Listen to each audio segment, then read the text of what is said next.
Bakit mo nakuhang galawin ang nanay mo? Sir, pinagsisihan ko naman yun po, sir, kasi nga Sa pagkakaalam mo, makailang beses niyo po ginawa to sa nanay niyo?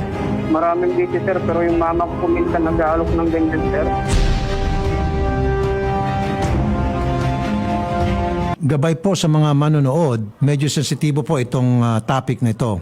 Anak, ginagawa niyang nanay? Holy. Okay.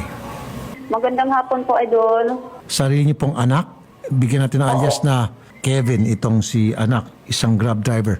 Kayo po ay nilalapastangan, minumolestya ng sarili niyong anak? Opo, sir. Opo, sir.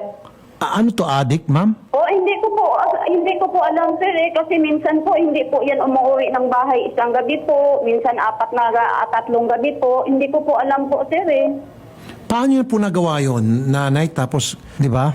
Oh, man. Opo, alam ko. Opo, Unspeakable. siguro po, sa tinding galit po siguro niya po. Kailan po niya ginawa itong pambababoy po sa inyo, nay? Umpisa po nung 2019 po. Maraming beses na po, nay.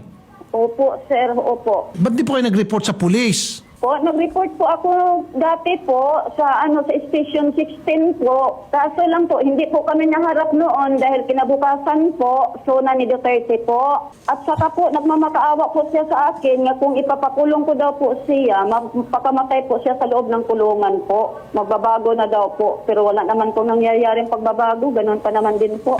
Makailang beses niya po ginawa itong pambababoy po sa inyo, nay? Pasensya na po sa katanungan ko, ha? Okay lang po, Idol. Matagal na po ang last po niyang ginagawa po noong last week ng October o second week ng October po. Makailang beses na po niya nagawa to? Madami na po. Oh. No, man. Pambubugbog din po ang ginagawa niya sa akin po Dapat nasa kulungan na po ito. Ay, magbayad siya at kailangan magkaroon kayo ng hustisya dito sa ginawa niyang kahayupan. Bakit mo nakuhang galawin ang nanay mo?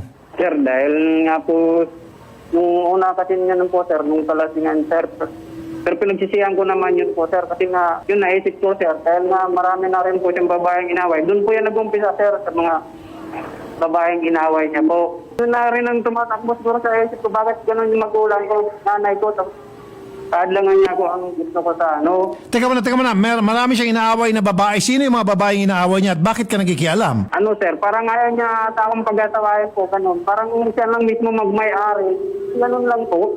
Tuwing meron kang girlfriend, Sinaway niya, sinachat niya ng sinipit niyang ganito, puput ka, burikat, kaya wala naman po siyang ebidensya. Sabi ko, mawag naman ganon.